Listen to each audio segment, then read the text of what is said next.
Hi everyone! Today I have a special video for you because I'm gonna show you how to quickly declutter shoes in a way that you find a little bit more about your style. Plus, if you're anything like me and you really love high heels, fancy shoes, yet you never wear them and you have trouble letting them go, I have a special trick for you guys that will help you declutter the shoes you never thought you were gonna declutter. So make sure you keep on watching and let's get started.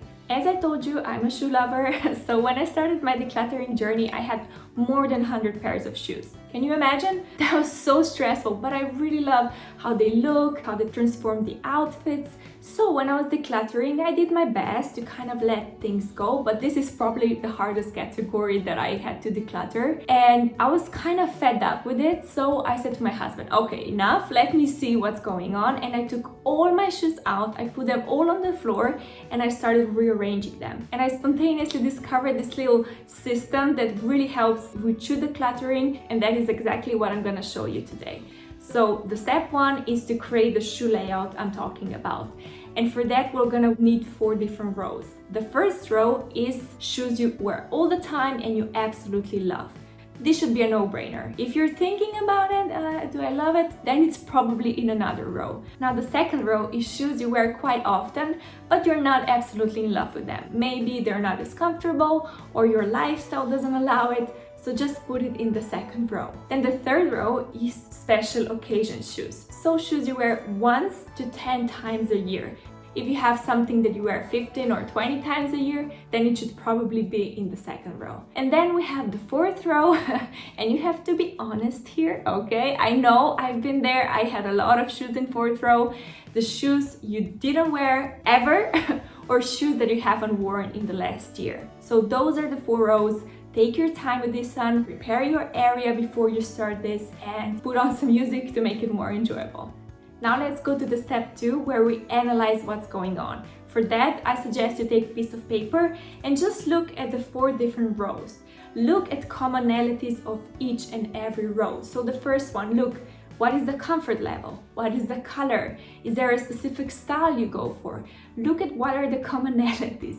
Then go to the second one and the third one, and also very important, the fourth one. This will give you an idea which shoes you go for, which shoes you wear all the time, why are the reasons you wear them all the time, and also for the other side, you will find what is the reason that you never grab for them. So don't skip this part, it's very important.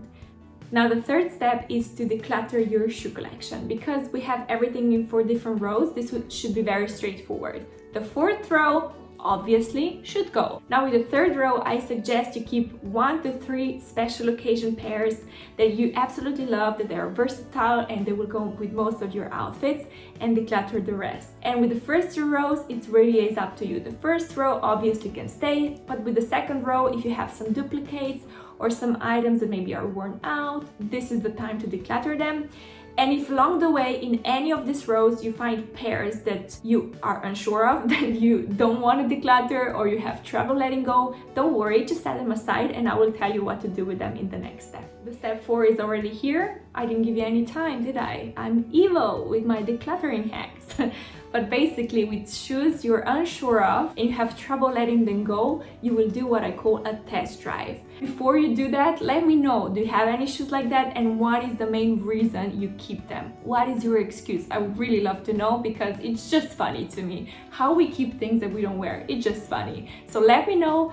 And then once you have your selection of those shoes that you never wear but you have trouble letting them go, then you're gonna take your calendar and you're gonna schedule when you wear them and schedule them for what they are meant to do. So if they're really high heels, schedule them for a movie date or maybe a dinner or something you will wear them only a few hours.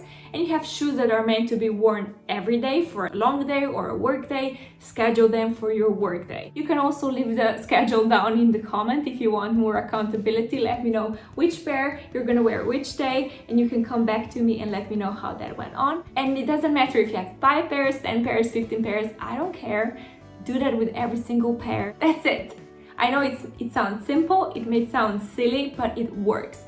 I had high heels, they were really nice. They were like coral with a golden heel. I had yellow heels, I had red pumps, I had so many different shoes that every time I put them on when decluttering and I looked myself in the mirror, I was like, yes baby, you look gorgeous, you look stunning. And I was like, I'm never getting rid of them.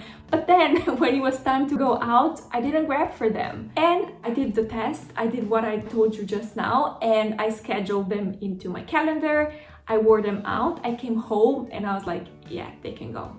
No hard feelings, no trouble letting them go because they just didn't work for my feet. They weren't comfortable, they were just pain in the, yeah. So this is a great hack and it will change your decluttering journey. Also, that exercise made me realize how important comfort is. I had so many shoes that I wasn't wearing because they were uncomfortable. So now when I buy, I always make sure that I put both shoes on.